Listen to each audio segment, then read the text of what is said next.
The European Union has been considered by many as the most successful peace project after the Second World War. The Union, which was started as a coal and steel community in 1952 by 6 European states, now has 27 member states, which make decisions on a large number of issues such as monetary and fiscal policy, the environment, transport, education, foreign policy, and defense. Between 2001 and 2010, there were calls by pro-EU politicians, analysts, and activists to further integrate the member states and create a single sovereign European federal entity. This ambitious goal is quite different from what the founder of the European coal and steel community, Robert Schuman, had in mind. Although the EU has faced threats such as the COVID-19 pandemic and the Russian invasion of Ukraine with decisiveness, weaknesses have resurfaced, and calls for a stronger, more proactive and more efficient Europe have increased. But is the federalization of Europe the answer to the continent's problems? In this video, we will explore what a European federation would look like, and see the challenges and opportunities that arise from its creation. We also need to consider the other direction. What if Europe stopped unifying and went back to the old ways of constant war? Actually, what if the entire planet went that way? Well, that's the intense situation in our sponsor War Planet Online. We recently worked with War Planet Online to develop the lore behind one of their new characters, so let's take a brief look at this game and what the new content adds. It's an MMO strategy game in which you fight or ally with other players to control different parts of the world and compete for dominance in ongoing and adaptive wars. You'll be creating your base, preparing troops and weapons, and looking to take key world cities, from New York to Tokyo. But you can now soup up your forces with lieutenants, special characters who improve an army's bonuses and provide unique skills for battle. The guy we helped out with is Wolfgang, a man who defected from his family of military conquerors to bring his talents to the people and shield them from the planet's endless fighting. Bring him onto your side, and it will be your empire benefiting from his unique defensive tech. To see more, just download the game for free, which you can do via our link in the description. You can play on PC and mobile to follow your game whenever you need to, and use the new free lieutenants to get ahead fast. Before we begin, we should understand how the European Union works today. According to Article 13 of the Treaty of the European Union, the EU has 7 principal decision-making bodies. The executive branch of the EU is vested in the European Commission, which implements EU policies and submits proposals to the legislative branch. The Commission is basically the cabinet of the EU and consists of 27 members or commissioners, with a specific portfolio chosen by the national governments of each member state. The legislative branch consists of 2 bodies: the EU Parliament, which is the de facto lower house, and the Council of the EU, which is the de facto upper house. The EU Parliament has 705 members, who are directly elected by the member states.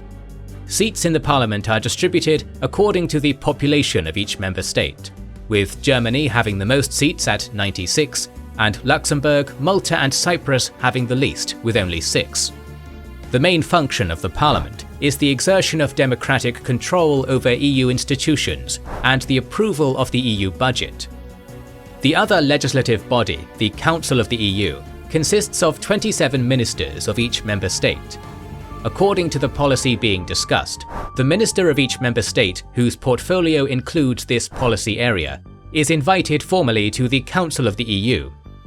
Sometimes EU laws need the approval of one or both legislative bodies, which is up to the competency being discussed, whether it's exclusive EU or shared competency with the member states. The judicial branch is vested in the Court of Justice, which ensures the uniform application and interpretation of EU law. Finally, the body that provides the political impetus and direction to all of the above bodies, except the Court of Justice, is the EU Council. The EU Council is basically the reason why we say that the EU is a supranational organization. Its members are the heads of state of the 27 member states, the President of the EU Commission, and the President of the EU Council. In this body, decisions are taken by the 27 heads of state with unilateral consensus on matters such as foreign policy, defense, energy, and climate change. Some exceptions exist where the Council makes decisions with a simple or qualified majority. Competency sharing plays a key role in the integration of Europe, and naturally its role in the federalization of Europe is pivotal. Over the years, member states have given many of their powers to EU institutions, and most competencies are either EU exclusive or shared between the EU and the member states. Only a few competencies are left to national governments, such as social policies, tourism, and civil protection. As a result of this shift of power, which fundamentally changed the way Europe was governing itself, people in many member states have begun to see competency sharing as an attempt by Brussels and its bureaucrats to abolish their country's sovereignty and sovereign rights. If we look closely at how Brexit was supported in 2016, and the arguments of the rising European alt-right during the refugee crisis of 2015 to 2016, we can hear the same thing. Too much Europe hurts our sovereignty. But is this true? The truth is that the sovereignty of EU member states should not be analysed as a sole and indivisible property, as it is in other states of the world. In principle, all the member states are sovereign and independent, but in some policy areas, they can give up parts of their sovereignty. This can only be done if there is a unilateral consensus and all member states agree to relinquish part of their sovereign rights. The most famous policy that the EU exclusively controls is monetary policy, which contains the Eurozone and the currency of the euro. Even with this policy, the European Union has still not been able to uniformly enforce that all its member states adopt the euro as their currency. Thus, it can be understood just how reticent EU member states are in giving up aspects of their sovereignty to EU institutions.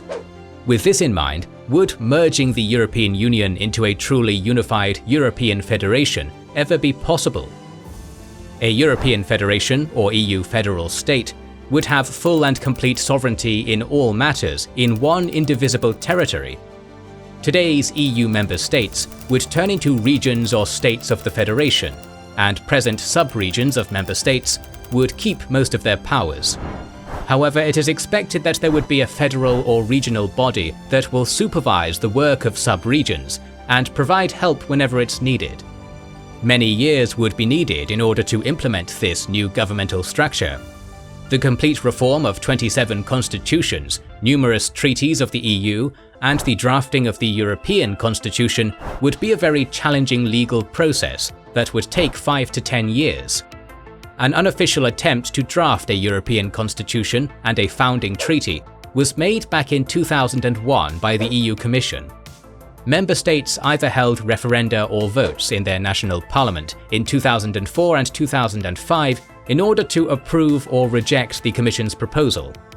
If one considers that it took 4 to 5 years just to approve this unofficial treaty, one can understand that it would take a bit longer to actually transform the legal framework of the EU and its member states. Another question that arises is also what kind of federation Europe will have. Would it be a centralized federal state, a loose federation, or a confederation? What we can estimate with almost certainty is that the European Federation can only start as a loose confederation, where the Central European Government will have sovereignty in most policy areas, but regions will still have a significant part of their sovereignty, and most importantly, the power to leave the confederation at any time. A loose confederation would be preferred because its participatory member states are expected to be extremely reluctant to give their full sovereignty without some guarantees and the right to return to the previous status quo. Bearing in mind the strong relationship between sovereignty and national identity in Southern and Eastern Europe, and also the reluctance of Scandinavian states to share their sovereign rights over their natural resources with the rest of Europe, we can safely conclude that if the European Union were to confederate into a single federal nation, it would be in the form of a loose confederal model.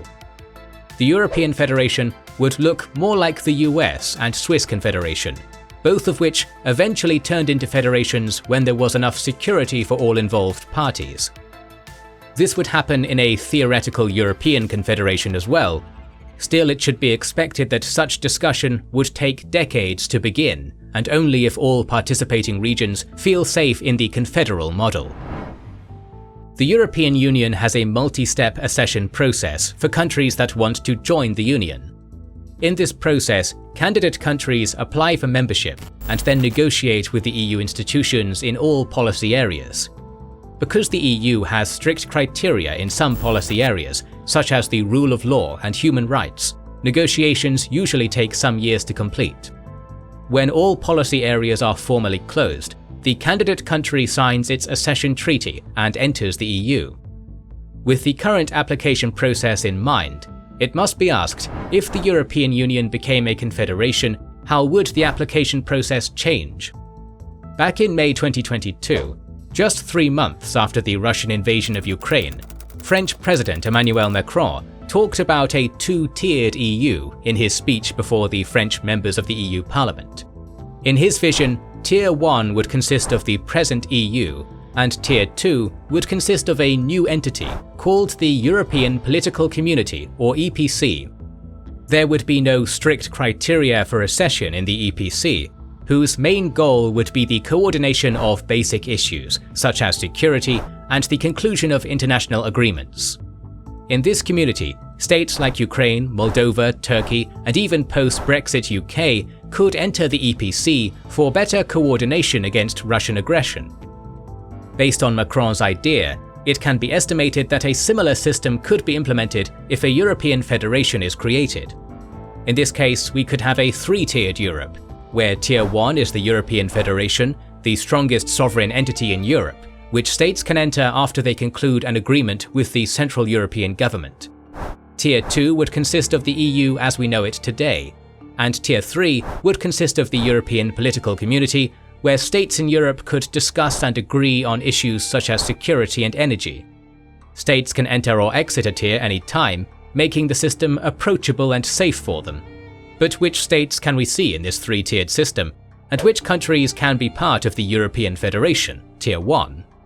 As made evident by the present candidate states for EU accession, the EU is putting considerable focus on expanding into the Balkans and Eastern Europe. Albania, Montenegro, Serbia, and North Macedonia are already negotiating for accession to the EU. The main obstacles in this negotiation are the rule of law, corruption, quality of life, and fiscal policy in those states. Although it is expected that all three countries will overcome these difficulties in the next 5 to 8 years, it is highly improbable that they would want swift accession into a Tier 1 EU federation. For Serbia, a country that likes to have friendly relations with Russia, it would be especially difficult for its politicians to adopt such a radical approach in a European federation where the foreign policy is clearly Western, without any vetoes by the Serbian region. Next we have Ukraine, Moldova, and Bosnia and Herzegovina, which are official candidates for EU accession, but have not started negotiations with the EU. After the Russian invasion of Ukraine, a recent poll has shown that 87% of Ukrainians would support EU accession. Similar support is shown in Moldova as well, but the country's struggles with the ongoing dispute with Transnistria, corruption, and a low quality of life would make negotiation for EU accession and integration into an EU federation extremely difficult. Although Kosovo would likely be receptive to EU accession or integration into a hypothetical European federation, 5 EU member states still do not recognize it as a legitimate nation, and only a bilateral agreement with Serbia would start any process for accession either into Tier 1 or 2. Georgia also accelerated its efforts to ascend to the EU after the Russian invasion of Ukraine. Although there is a strong pro-EU sentiment in the country, concerns over the geopolitical consequences of Georgia joining the Union have been expressed by both the EU and Georgia due to ongoing tense relations between Russia and the EU. Only a final settlement to the Ukraine question and normalization of relations with Russia would start any process towards EU accession, and this should not be expected before 2026. EU foreign policy and defense is a shared competency between the EU and the member states. It is one of the most crucial for the EU's identity and existence. The Common Foreign and Security Policy, or CFSP, is the official organized foreign and defense policy of the EU, and is formed and altered only if there is consensus among all member states in the EU Council. In the scenario where a hypothetical European federation is created, there is no doubt that this obligation to achieve total consensus should be abolished to have a functioning federal state with sovereignty and identity. But how could this happen? Although some steps have been made to streamline the pan-EU defence policy, especially with the decision to create the EU Rapid Deployment Force in 2025, they have all been reactive, such as in response to the Russian invasion of Ukraine, rather than proactive. And the reason behind this is that there are always conflicting interests among EU member states. In order to create a functioning foreign policy for the European Federation, all conflicts that affect the member states or candidate states must be resolved. Issues like the Cyprus problem, Kosovo-Serbia tensions, Northern Ireland-UK relations, and of course the Russian invasion of Ukraine, are the main obstacles to the concrete formulation of one foreign and defence policy. For example, how would Cyprus and Greece accept the European Federation if there is no normalization in their relations with Turkey, which is politically and economically associated with Germany and the Netherlands? Another example is Hungary, which has friendly relations with Russia. What could be the foreign policy of the European Federation if there is no end to the war in Ukraine, which in the end must be resolved diplomatically? If these issues are resolved, many opportunities lie ahead for Europe. The European Federation could become a diplomatic giant, utilizing the individual strengths of each member state to form a mighty whole. A combination of the Swedish diplomatic tradition, the power of France in the United Nations Security Council, and also the friendly relations of Balkan nations with Middle Eastern states could turn the European Federation into a powerhouse. Of course, it should be noted that a strong European Federation needs some autonomy on foreign policy and defence matters. Although all the leaders of the member states agree to European autonomy, concerns across the Atlantic have been expressed, making EU officials reluctant to continue the discussion. The European Federation won't and cannot be anti-US, as democratic values, human rights, and commercial/economic relations are a cornerstone for EU-US relations. Relations with the UK will stay friendly, especially after resolving all Brexit-related issues. At the same time, the European Federation should build cordial relations with other states, such as China or India, in the distant future. In the case of Russia, only a settlement in Ukraine and other outstanding issues could unfreeze the tense EU-Russia relations. The economy of the European Federation is one of the areas where the transition from the previous status quo would be easier and quicker. The European Union already has exclusive jurisdiction over the monetary policy for the 20 member states who joined the euro, and it has strict criteria for all member states regarding budgetary control. Furthermore, one of the EU's founding principles is free trade among its members. Any international trade agreement between the EU and other countries is made solely by the EU Council and Commission, which benefits all member states. All these would continue in a hypothetical European Federation without any significant legal challenges. The only problem that could arise is the status of the economies of new members, most of which are in the Balkans and Eastern Europe. It is expected that these states would sign an economic protocol with the federal authorities, which would contain reforms that must be done to ascend into the European Federation. Reforms in the public sector, reduction of the national debt, and privatizations would be some elements of the economic protocol, and they are expected to be done in 4 years. After the completion of all economic reforms, the economy of the European Federation would be, without a doubt, one of the strongest economies in the world. The GDP would surpass $16.6 trillion, and the GDP per capita would surpass $60,000. If Brexit hadn't happened, the numbers would have been even better for both the European Federation and the UK. According to a study by the Centre for European Reform in 2022, the UK's GDP would have been higher by 5.5% if it hadn't left the EU.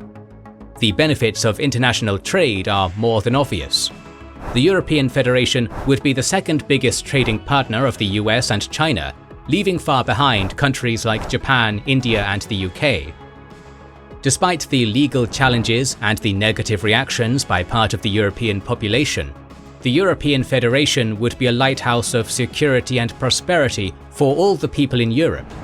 Seeing the asymmetric threats such as the COVID-19 pandemic and the Russian invasion of Ukraine, Europe must make a new contract with its people and for its people.